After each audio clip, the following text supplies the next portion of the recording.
Oh, you're Big Bad Beetle Cal, and I'm Big Bad Beetle Siege.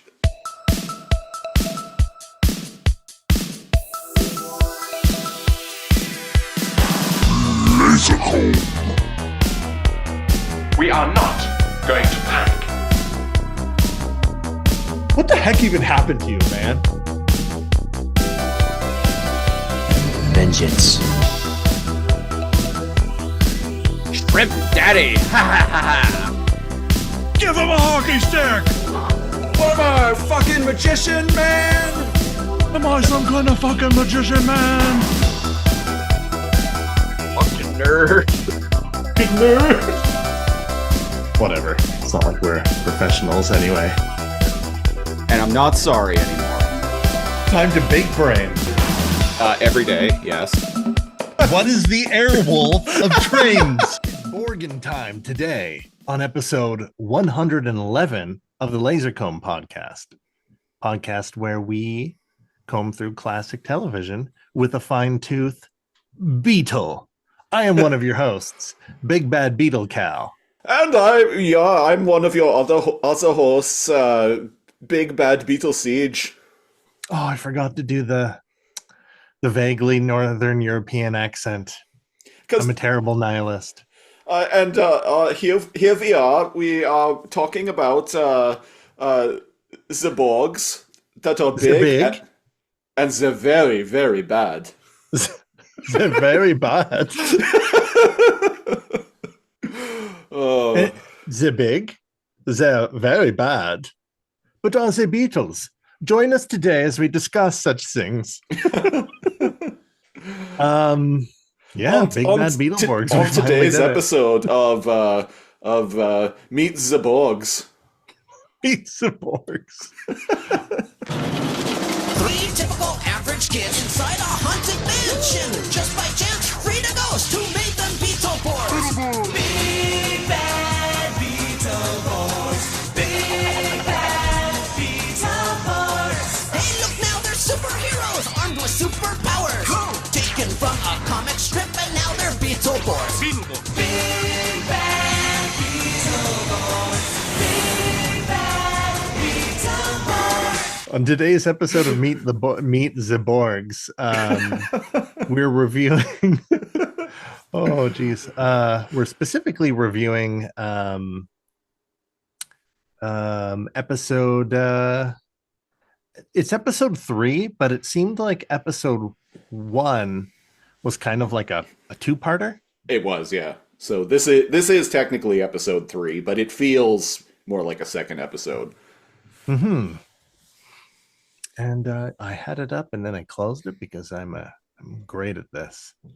Well, and indeed, this episode of Big Bad Beetleborgs, it's so early in the show that they're still figuring out what they can and can't do and like what the rules are. Like in this episode, they discover that this is where they figure out that Flabber, the phantasm who pulled their powers and gave them their powers from their favorite comic book. This episode establishes that the doorway into the comic book world is essentially wide open.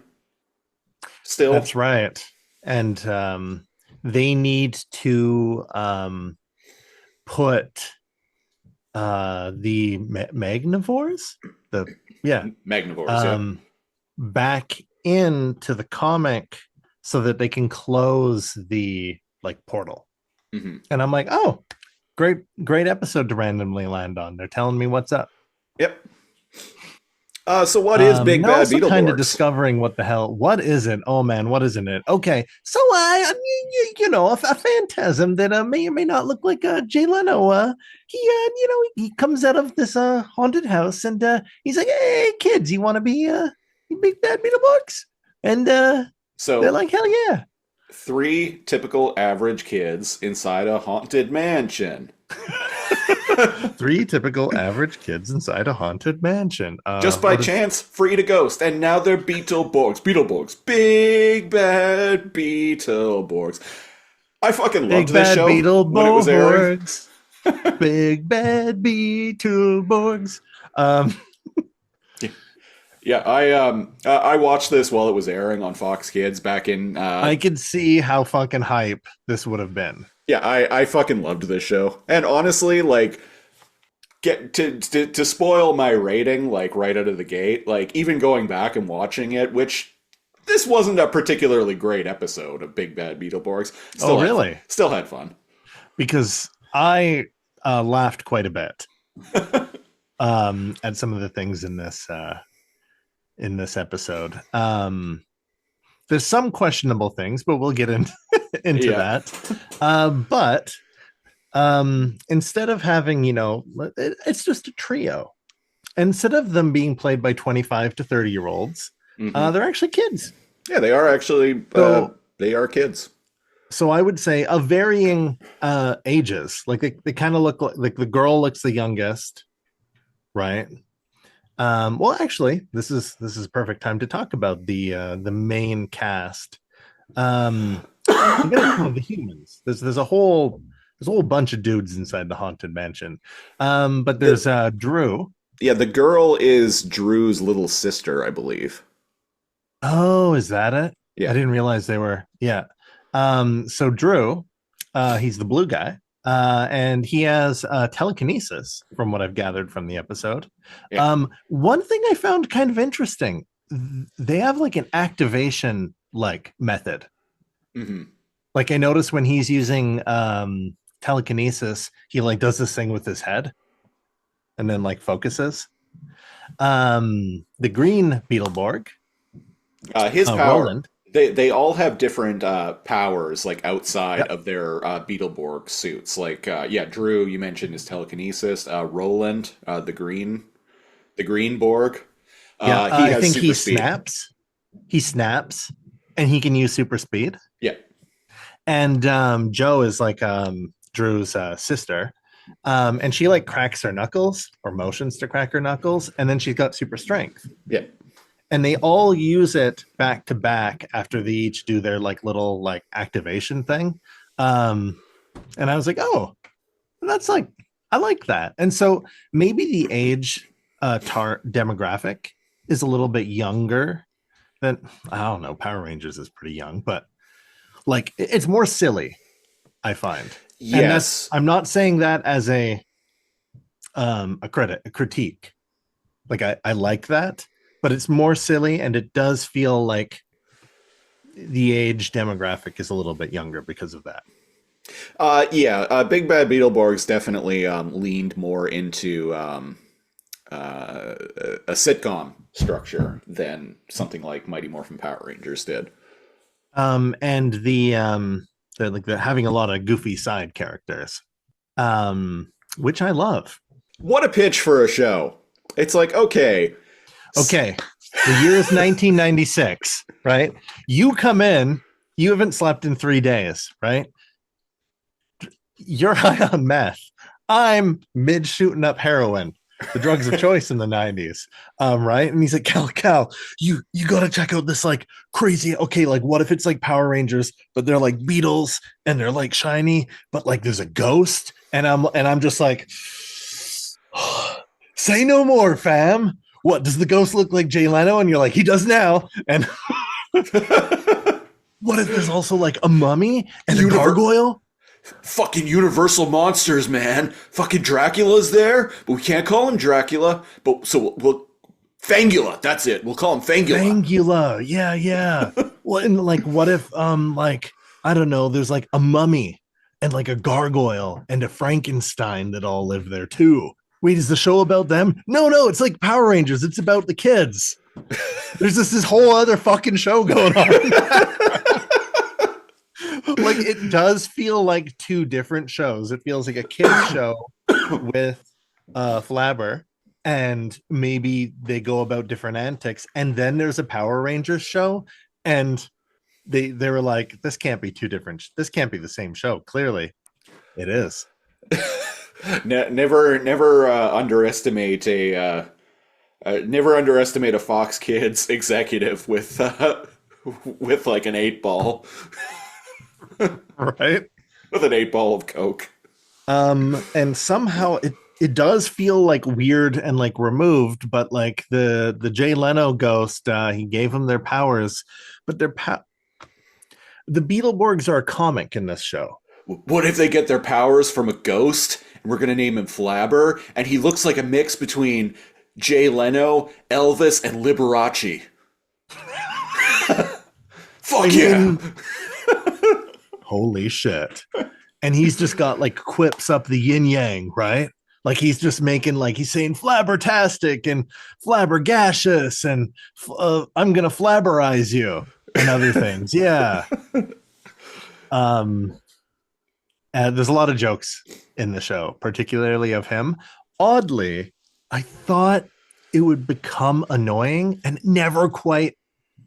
It doesn't linger on him long enough for you to hate him, right? Like the ongoing puns that he does. It's not quite enough. It doesn't overstay its welcome. Is what I'm trying to say. Yeah, and his character definitely changes over time because he feels like slightly like not a scoundrel, but he seems like he doesn't really care. Like he's not friends with the kids. They're just kind of there. Like they're just there. Yeah.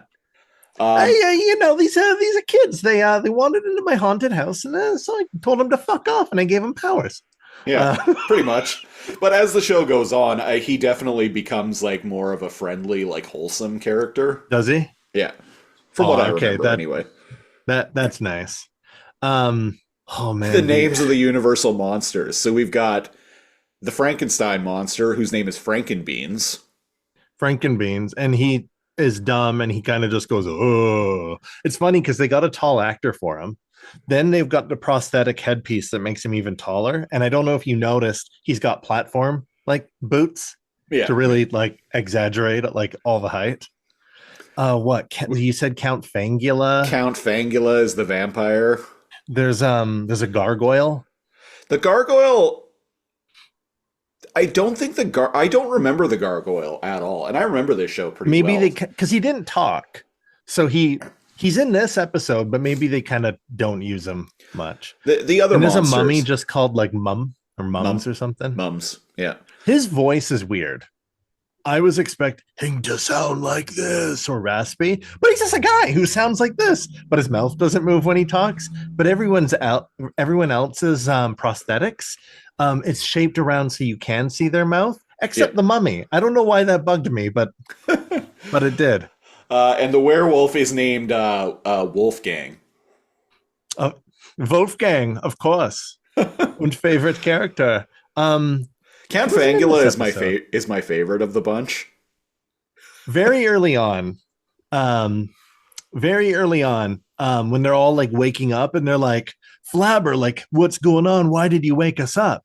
And it's a gag. Like you can tell, like the writers that were high on meth and mid fucking stream, they were like, wait, what if we put a joke in where he's like, hey, what's the deal? It looks like you could it looks like he doesn't quite use a Transylvanian accent. What the fuck did he sound like again?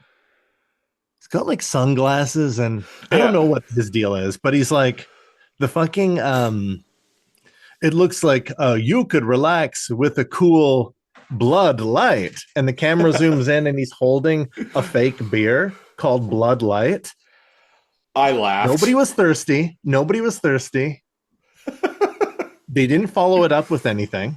It's that singular joke. Like the prop department was like, hey, this is fucking hilarious. Put this in there. I laughed because nobody reacts to him. I laughed so hard at that stupid fucking joke. I think I mentioned like you could use a cool Blood Light. I think I mentioned that line to you on Discord while I was watching it because it actually made me laugh out loud. I laughed more because it was out of place.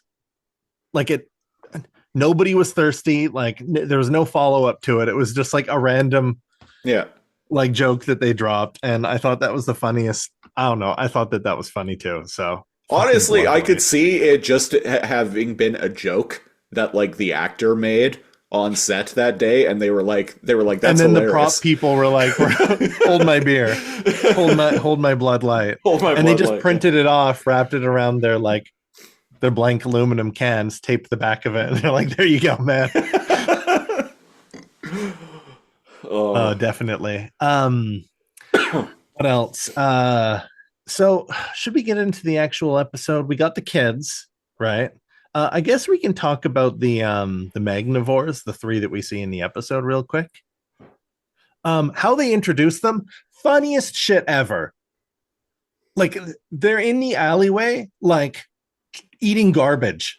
That's the funniest stupid shit to me. They're not like on their moon base looking through a crystal ball, right? They're fucking homeless comic book characters, and they're hungry and they're scrounging around for food, right? Yeah. But they're like evil superior beings. And I don't know why they look fucking cool too. And they look fucking cool, and they do. They actually look really fucking cool. Especially the scientist like looking one, the one with like the mechanical dreads. Yeah. That what were they? The mechanical what were their names? Because like Jara is like the Russian one with an accent. Like the red chick. What was the me at 11, 12 years old, totally had a thing for her. Yeah, I can see that. Right? I can't remember all of their names right Jara, now. But Noxic. he was Jara. She was Jara. Noxic is the scientist, the robot guy. He's funny. Yeah, I like him. And he's a robot, so just like the bottom jaw moves. And the other one is Typhus. Yeah, it looks like Jara and Typhus. It looks like Jara and Noxic are kind of like robotic, but Typhus is like a monster. Yeah. Like he's kind of, it says here a chimera like humanoid monster, prefers brawn over brain. Well, there you go. So they're just hungry, which I find it fucking hilarious. And you pointed it out to me while we were watching the episode, but they're like, what the fuck? The good guys just beat them up because they're like hanging out in the park. Yeah, they're later in the episode. Like later in the episode, the Magnivores are like just hanging out in the park, not really doing anything, and like Joe and Drew show up and just beat them up just because they're there. So it might have been that you missed it, but there's a hot dog cart. And it implied that they beat up and robbed a hot dog vendor. Oh, okay. Because there was like trash all over the ground and like the ketchup and mustard and stuff. But I think it's funny that these like evil beings from the comic verse are just like looking for hot dogs. Hot dogs is a thing. And the reason it's a thing in this episode is because the first food item they find after they rob the guy delivering trash to a trash bin, is like a half-eaten hot dog. Yeah. And so they just go looking for hot dogs. Yeah, so they just decide that they like hot dogs. I don't know why, but that's great to me. And I'm like, wow, what an origin story. Oh, and when Joe and Drew show up to beat up the Magnivores, they make more puns. The show has lots of like little puns in it. I can't remember what they said, but he said something about like not cutting the mustard. Right. And then they lift up. Here's the thing. They don't even seem that dangerous because when they're like, hey, what was it? Morgan? What was the green guy's name? Roland. Roland was, they were like, hey, you go see, because they were summoned by Flabber, who talks to them through packs of Beetleborg cards. Very meant to sell merchandise, this show. Yeah, totally. But I mean, like all kids shows are. Yeah. Seriously, you're vacuuming. I thought you vacuum at 10 p.m. and no earlier. Hopefully that doesn't come through too much on the microphone, but I couldn't hear it. What are you gonna do? Oh, they heard me bitching. And they stopped. Sick the Magnivores on them. Yeah, seeking Magnivores on them, steal their fucking trash and hot dogs. But like, here's the thing. Roland, they're like, hey, you go see what Flabber's up to with your super speed. We'll take care of this. and they're just like hungry and homeless. Yeah. So the reason why Flabber summons them is because these two kids. the real villains of the show are these creepy fucking rich kids. Yeah. There we go. That's how we start the summary up. Yeah, creepy fucking rich kids who come in and like hit on girls in the comic shop. Is it a comic shop or is it like a hobby shop? It's a comic shop. Comic shop. It's owned by. You want to come in? It's owned and operated by Roland's dad and grandma. I think that's cool, and I immediately like his dad and grandma. Yeah. Immediately, I was like, okay, these people are cool. They're like, hey, Roland, get back to work, and he's like, yeah, but I can't pull myself away from this new Beetleborg comic, now available for $1.99 at your local comic book store. But yeah, these two like rich kids come in, and they're like, hey, lady, would you like to get some ice cream with us in our limo that's waiting outside? And they're like, hey, can you guys be sexual child? I guess children can be predators too, because the writing for them is very like, oh, what if they come in and they're like, hey, girl, we got a limo outside. You ever been tag teamed by two millionaires? And it's like, Jesus. Sir, you are 11. The show's a little weird about kids. I'm gonna get into that more later. Yeah. They're kicked out, and they're like, "Come on, let's go get in our limo and find something better to do." Yeah, I don't know if it was explicitly clear in this episode, but the reason why the kids became Beetleborgs was because they went to this the haunted mansion that Flabber lives in, Hillhurst. I assumed, which I think is funny. Hill House. Oh, yeah. Hillhurst. So those two like rich dweebs, creepers, know about it. Yeah, they dared our heroes into going into the mansion because and to like go into the mansion and like spend the night there. They dared them to do that, and so because. I guess because like they're mad because the kids actually like went in there and came out just fine. It makes them look bad, so they're paying a couple guys to demolish Hillhurst. Oh, so it's not even because they know that they came out with powers and they're angsty. It's just that they came out and they didn't pee their pants. Yeah. Oh, I thought it was because like these were the So by the way, the real villains are these fucking rich kids. By the way, yeah, these kids not don't like the know. Weird. These kids don't know that they're the Beetleborgs. Wait, so they're just being fucking assholes? Yeah, they're just that petty. Like you said, the real villains of the show. The real villains are the rich kids, always. So Flabber panics and contacts and wakes everyone up, and that's where we get the scene with like, you look like you could use a refreshing can of Blood Light. And they're like, what's the deal? You're being so loud you could wake the dead. Which is funny because two of them are like undead. Yeah. And there's some undead puns like here or there. And they're like, okay, we need to think of a plan. If you like he looks over into the corner. Sorry, go ahead. If you like terrible like dad joke level of humor, boy, is this the show for you. It's not unbearable. Like it's fine. They come and go, I find. And it's funny, they're all like, okay, we all need to think of a plan, like house meeting. And he looks in the corner and he's like, okay, you too, Ghoulie, or whatever his name is. And then the gargoyle like comes over and he's like, and the Frankenbeans is like, think of a plan. Thinking hurt head.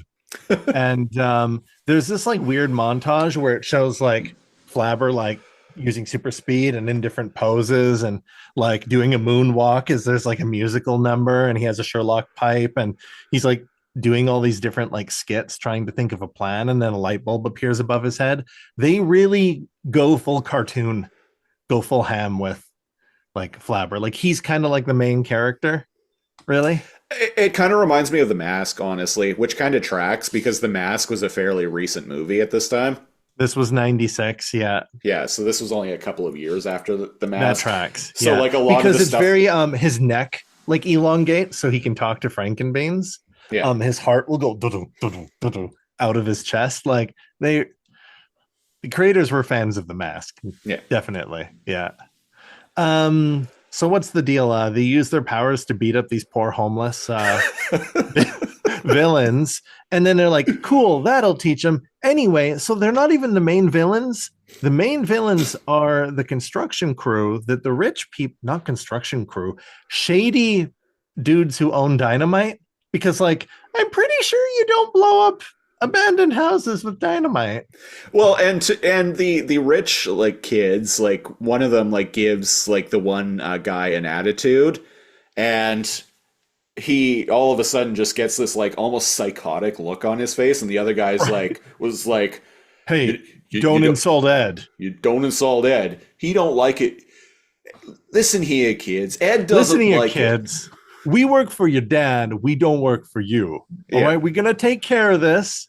You know, we're gonna blow this up, write it off, and the insurance will cover it, a gas leak or something. But you don't fucking talk to Ed like that. And Yeah. Ed's like, ugh.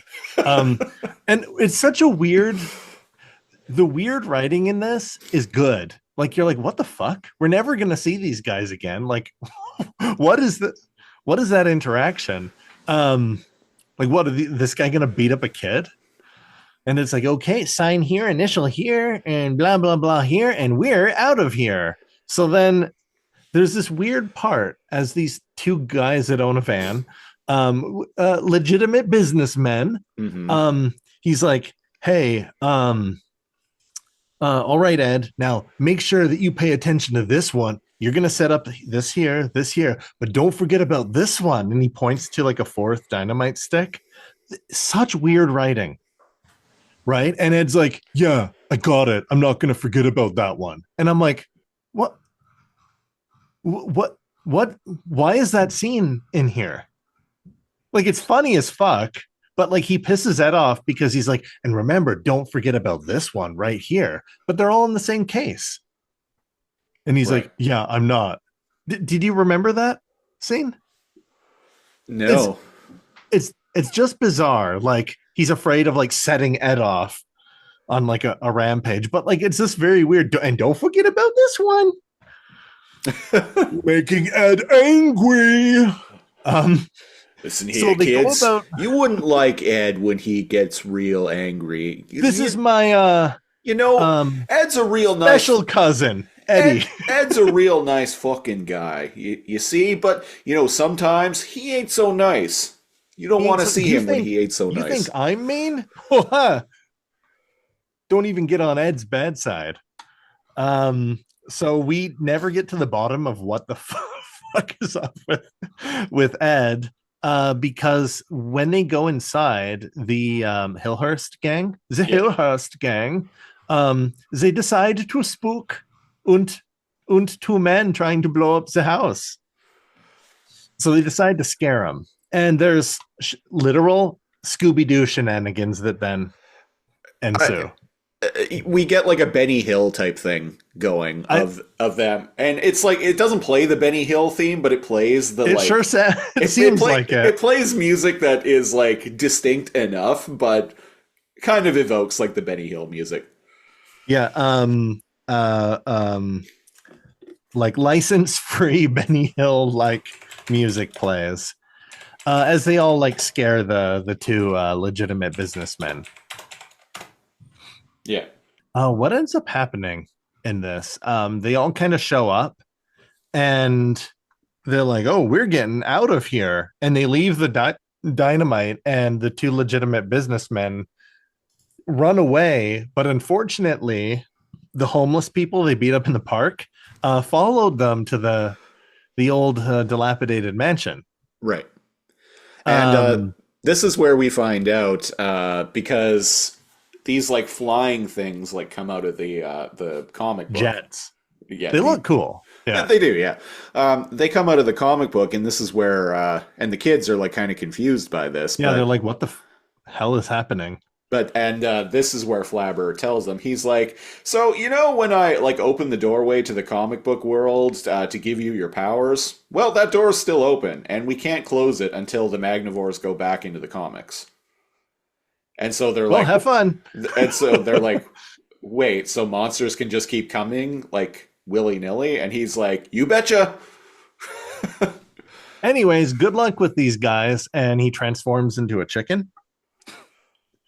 And they're like, Joe's like the younger girl is like, now's no time to play chicken, Flabber.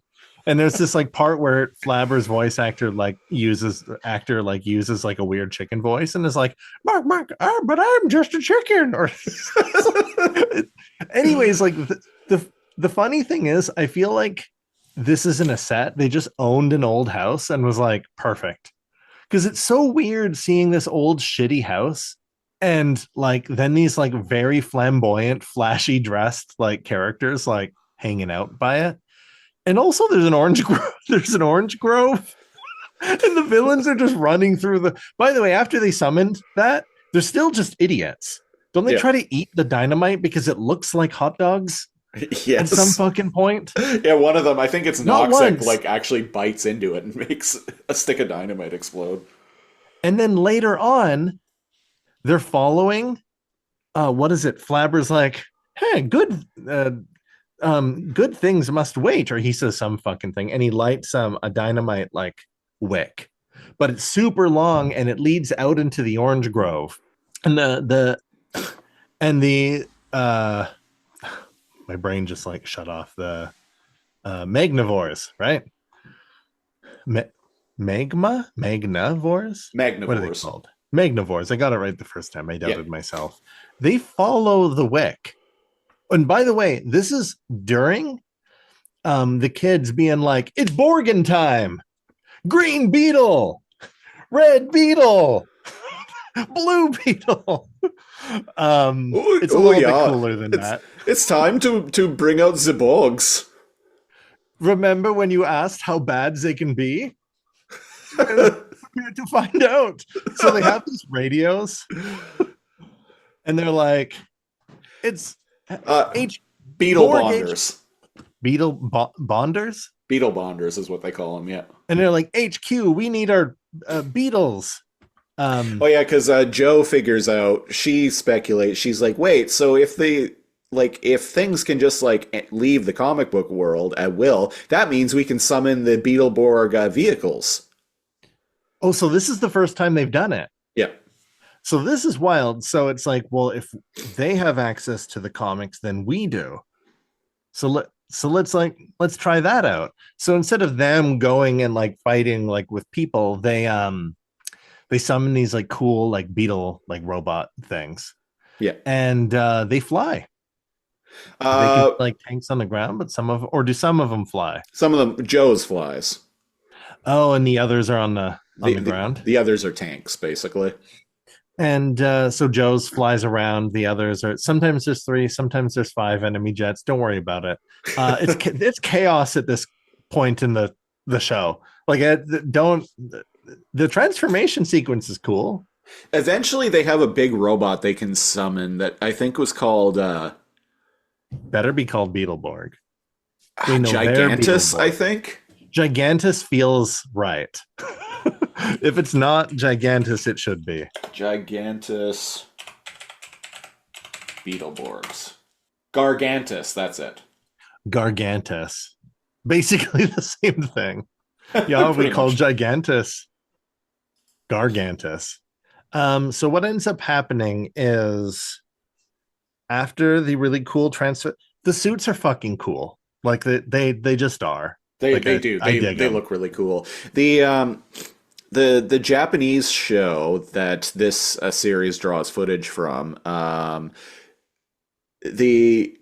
can't remember what it was called, but they were cops in the original Japanese shows. They were like cyborg cops, and the designs were vaguely inspired by RoboCop. I can definitely see that. And I might have even watched some of that. The show that this is like using. Yeah. Before having watched any of the Big Bad Beetleborgs, oddly enough. But yeah, they definitely look kind of like Universal Police outfits. Yeah. Yeah. And speaking of the Japanese show, the only reason this series only lasted 2 seasons was because they ran out of footage. they ran Oh, out really? of footage to draw from. Yeah, this show was actually this show was doing better ratings than Power Rangers at the time. You know what? After having watched this, I can actually believe that. Like, this is a wider demographic of kids that, or adults in their late 30s, would would check out, right? Like, I could see myself watching this with my siblings or I mean, cousins I or was like whatever, 12 when I was watching this, and I fucking loved this show. right? And I mean, Excuse me, princess. it was perfect for me too, because like I was really into comics, and I Mhm. really liked the Power Ranger type shows. Like I Yeah. loved Power Rangers, and I loved comics, and this was like just putting those together. It's the secret sauce. And and this show is a rare occasion of a series that has kid characters that aren't fucking annoying. That's a good point. And you know what? Like, when they were all just at the comic book shop, I wasn't annoyed by anything. Yeah. Like, I thought they were fine. I thought they got along well, right? Beating up of, if they approached them with offerings of peace, like brought them hot dogs and were like, hey, you don't need to steal to get hot dogs. We'll teach you how money works. You'll exchange your time and labor for currency, which you can then use to buy goods and services. And I think things could have been different, but unfortunately, they ran into them in the park and just beat them up. Give a magnivore a hot dog, and he eats for a day. Teach a magnivore to make how to sell hot dogs. to make hot dogs. There we go. I don't know where I was going with And that. you'll summon some jets. What I like, and you'll be like, it's Borgin time. and it's Morgan time. Oh yeah, it's very tech based. I recall catching the follow up to this later on, which is like metallic. Beetleborgs Metallics, yeah. And they use like different like microchips in that one. So or at the something. end of Big Bad Beetleborgs, the Magnivores end up enlisting the help of Les Fortunes, was his name. He was a comic book artist who was basically the evil brother of Art Fortunes, who's the guy who created the Big Bad Beetleborgs. They kidnap him and like force him to like draw bad guys, right? Yeah, to make new monsters. And so once their armor gets destroyed, Art Fortunes decides to draw them new, like more high-powered metallic armor, which They got guns in that. Which Flabber then pulls out of the comic book world, and yeah, they become Beetleborgs Metallics. I remember that they had different microchips they put in their guns, and then they just fucking shot. It was like energy guns, but like they still had guns, which was a choice. Yeah.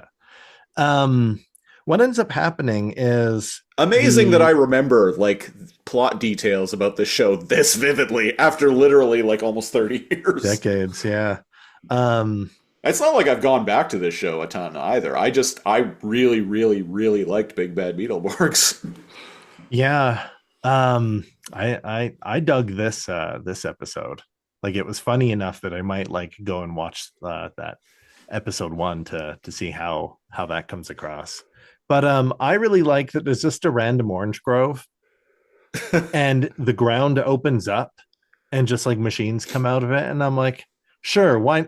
It's very chaotic, especially once they go to the house. There's so fucking much going on. Like, for instance, nobody's fighting the Magnivores. They're running around looking for hot dogs in the orange grove, not eating any of the oranges, and they're following this like burning wick. And they're like, oh, where does it go? It's so interesting. And when they get to it, they're like, it's a pile of hot dogs just for us. And it blows them all up, and their hair tendrils are all like black and wild, and their clothes are all ripped, and they're like, ay. No, and they're like, oh, those really got some kick or something. And that's how they're defeated, I guess. And then they're all hanging out in like the the Hillhurst, and The I Haunting of guess Hillhurst. Flabber is was woken up from them playing an organ or something. Yeah. Because he's like he's a song and dance man, right? And they're all talking to him, and there's some jokes here. And even though it's daytime, he can't sleep. Count Fangula or whatever his name is, Yeah. and he's like, "Oh, I ran out of blood light, but I see before me there are 3 attractive, healthy children to suck." And very poor choice of words. Yeah.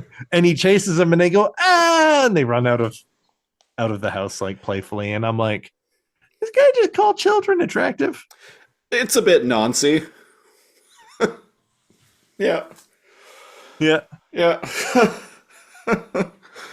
I didn't even count how many words with flab were invented. What was the other weird line that I called out that was also kind of nancy?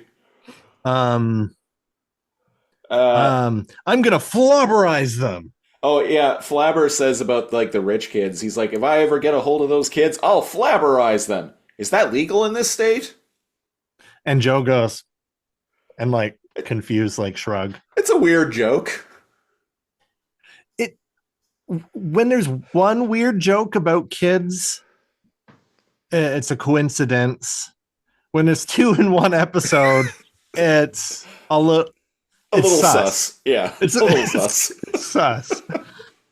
Is that legal in this state? And I know he meant like clobberize, like beat up, but just he was talking about other kids. It's a little weird. It was weird. It was weird. Yeah. We're old enough where we could go. That was a little bit weird. I kept when I saw the actress, the girl playing Joe, I was like, she looks so familiar. And I looked her up. She's not really in a lot, nothing I've seen. She only is in a handful of things. But for some reason, like it Well, and she reminds me of someone. She ended up leaving the show part of the way through the first season, and this is kind of brilliant. They recast her, but instead of doing what most shows do and just not talking about it, pretend it didn't happen, yeah. They mention it in the show, and how they explain it is that one of the Magnivores, I think, if I recall correctly, cast a spell on her that like changed how she looked. So then Flabber cast a spell on her that didn't change how she looked, but just made everyone recognize that it was her. So there's an evil spell cast on her that because they changed the actress, right? But then Flabber cast a spell on her to make other people not realize that she looks different. That she looks different, yeah. That's clever. I like that. It's they gave an explanation. Hey, these Beetleborg kids. Have you heard about this? Have you seen this? Bada bing, bada boom, and yeah, it's the same chick. Don't worry about it. Yeah, Magic. Pretty much. That's pretty much that. Like episode. Yeah. In a nutshell. I like the comic book shop. I like Roland's family. They seem like wholesome and like fun. The old granny, of course, with like, like the curly hair and like the nightgown. Oh, and like comes out, but like, doesn't she like intimidate like the rich kids into leaving? I can't remember what she does. Yeah, I think so. Yeah. I guess I'll start by asking Siege, if there's any post review thoughts before I ask you if you'd like to tune in next week. What do you think? No, left out? I don't really think there's anything I need to add. All right. Well, you just watched a random episode of Big Bad Beetleborgs. It fits. Would you tune in next week? Hell yeah. In fact, I'm going to try and track down the series on DVD. Nice. From what I watched, this was more chaotic but like more like but funnier than Power Rangers. Oh yeah, 100%.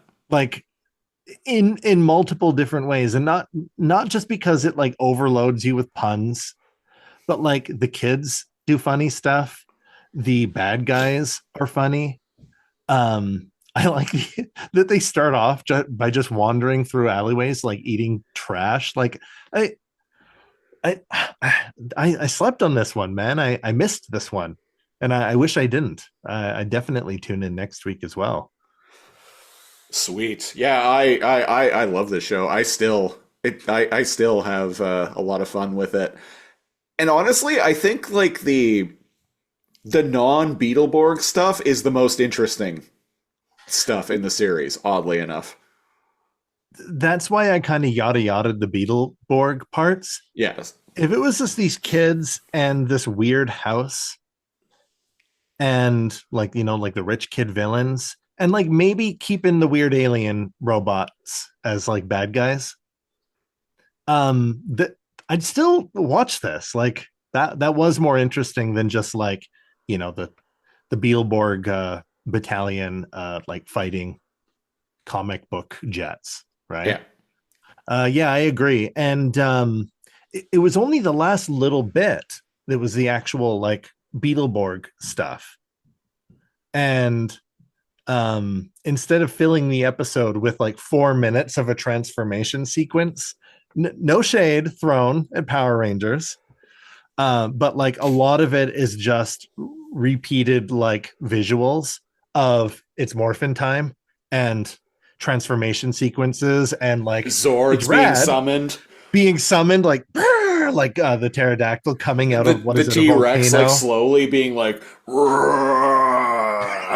right, like it's hype, right? And it's meant to have that because kids especially, I don't know if you've noticed this with kids television, kids especially love repetition.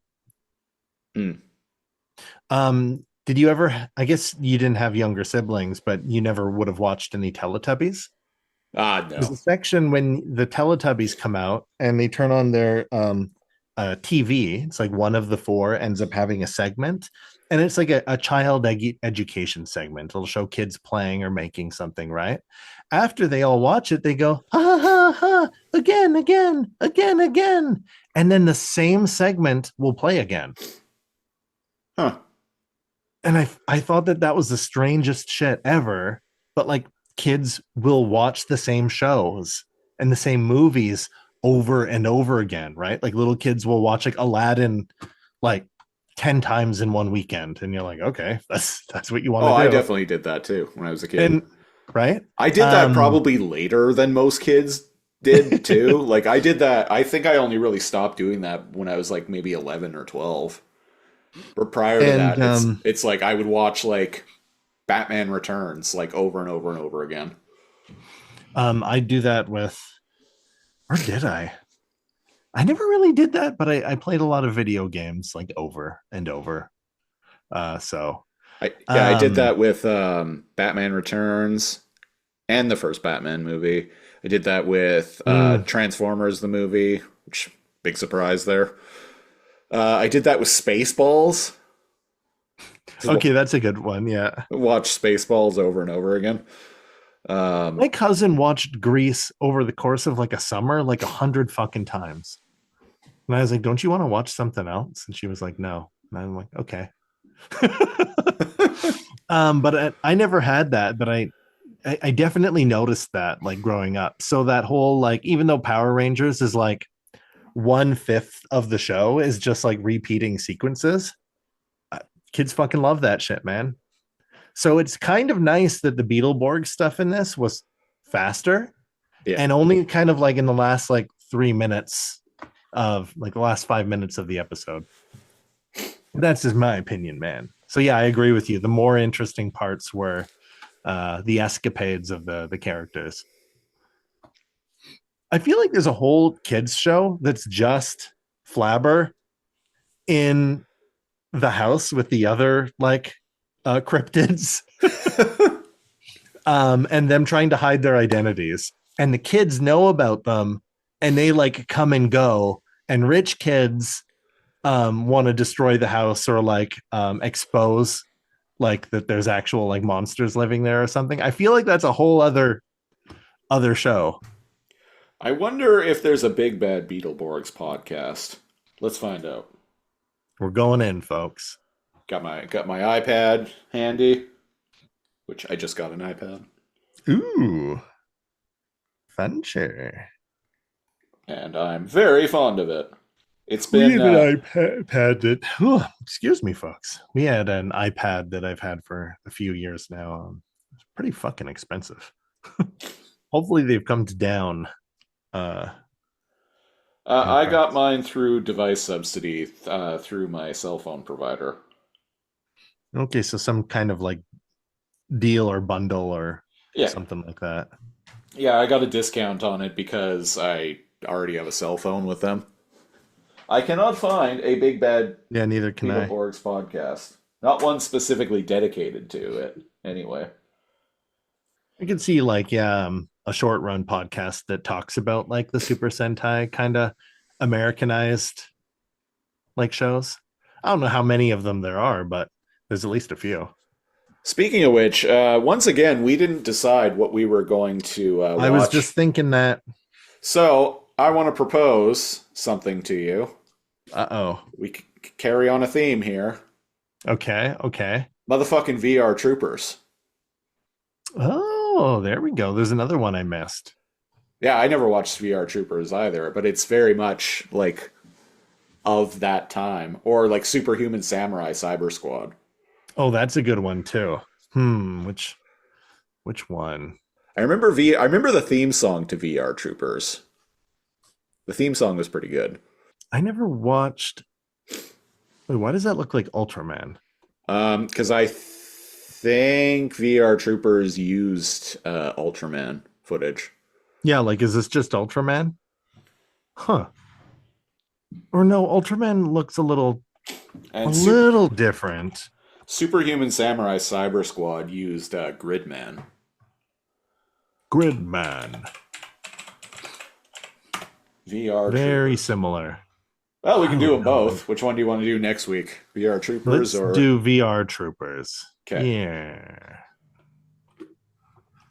All right. Well, that was episode 111? Yeah. 111? 111. Are we sure? Are we sure? I did the intro. I should know. Uh-oh. Time to check the podcast. Time to check our own podcast feed. Okay, yeah, this is episode 111. Yeah. All right. That was episode we're professionals, people, I swear. That's right. This was in chronological order. It's hard to keep track. Chronological. Numerical. Alphanumeric. There we go. We go in alphanumeric order. Anyway, that was episode 111 of the Lazor Comb podcast. If you want to support the show, go to patreon.com/lazorcomb, LAZORCOMB. We're starting at the $5 tier. You get a bonus weekly Patreon exclusive podcast, the Super Lazor Comb Patreon Super Show. As of today, there are now 80 episodes of that. 80? There are 80, yeah. We just recorded episode 80. Gosh, that's a lot. That's a lot. At the $10 tier, you get the occasional commentary track, and you get to pick a show for us to review a random episode of on this podcast. It's also a $20 tier where not only do you get to pick the show, you can pick the episode as well. So if you want to get in on that, go to patreon.com/lazorcomb. Follow us on Blue Sky and TikTok. Links in the description of the episode as always. Buy a t-shirt. Buy me a coffee. Buy me... Buy... We'll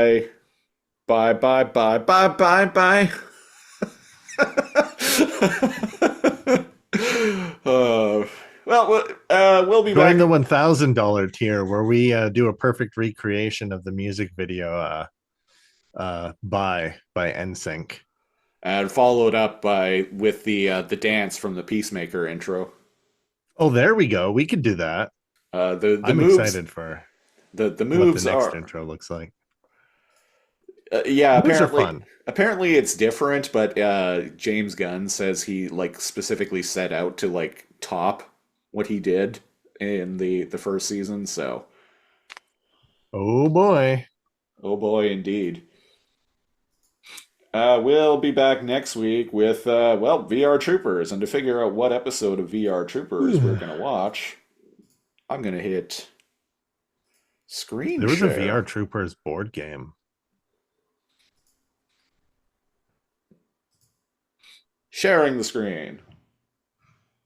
How many The episodes main were there? villain of VR Troopers is basically a billionaire. 92 episodes. One random number between 1 and 92, and here we go. 44. 44. That is a season 1 episode. Holy fuck, these seasons are long. They're chunky. The Couch Potato Kid. Couch Ricky. Potato Kid. Ricky, Tao's visiting nephew, is a couch potato who spends most of his time watching TV and playing video games. The kids are planning an obstacle course for Crossworld City, and they get Ricky involved. Grimlord, reeling from recent defeats at the hands of the VR Troopers, plans an obstacle course competition for his warriors. The prize, another bout with Ryan. Grimlord's newest robot, Combax, kidnaps Ricky and brings him to the games. Combax. From what I recall, all of the villains of the episode's names were like incredibly like very what's the term, like on the nose or Oh, yeah. like obvious. Yeah, comebacks. Grimlord. And like and then Grimlord, and like if an enemy has a drill, it would be like drill on.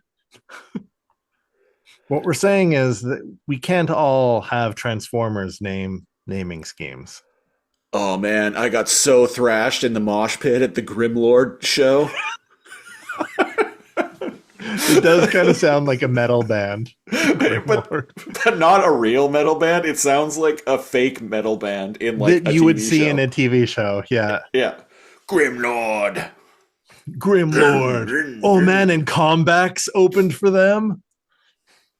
The adventures of Grimlord and Combax across the 8th dimension. The virtual adventures of Grimlord and Combax across the 8th dimension. Well, we'll be back next time with that. And until then, I've been Big Bad Beetle Siege, one of your hosts. And I'm Big Bad Beetle Cal. Do. As long as the syllables fit. As long as. Go Dragon Ball Z. What else can we fit into that? Go Laser Comb podcast. It's over 9,000. Do. What 9,000?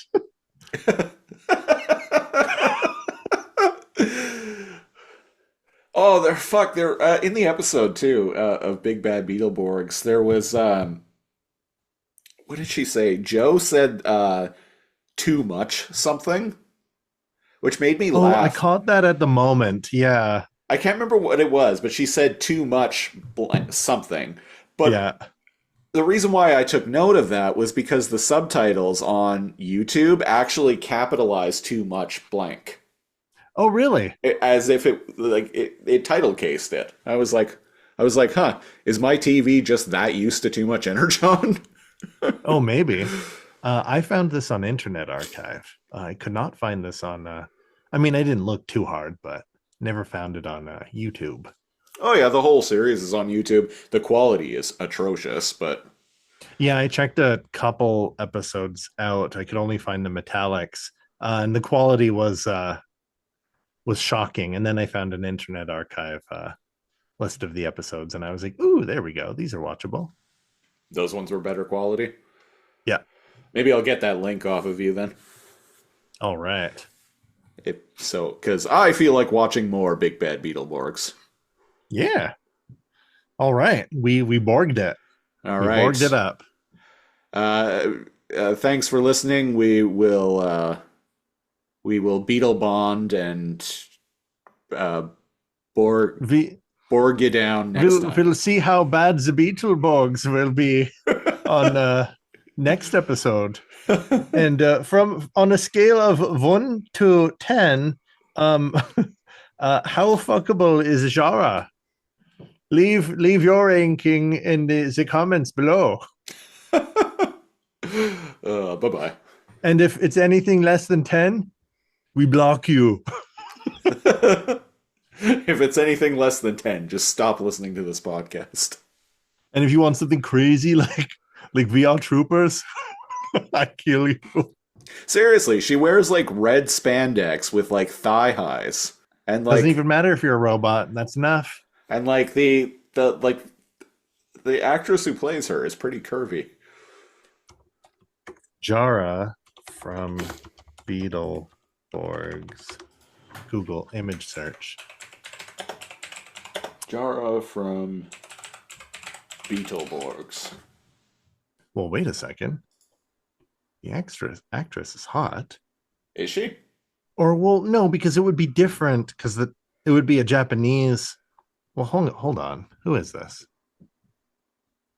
No, I looked it up, and actually, she was played by a stunt person. Yeah, of course. So who's this chick I stumbled upon? You're getting a sneak peek at what we do on Patreon. Yeah, pretty much. Mostly Googling MILFs. Well, wait a second. She transforms into a wolf? What? Less hot. Or is she just wearing a wolf mask? I don't know. She is played by an actress named Belinda English. Belinda English. Who was a stunt person who also worked on VR Troopers. Oh, cool. And Masked Rider. Masked Rider. Seems like that's all she did. Oh, anyway. Bye, everyone.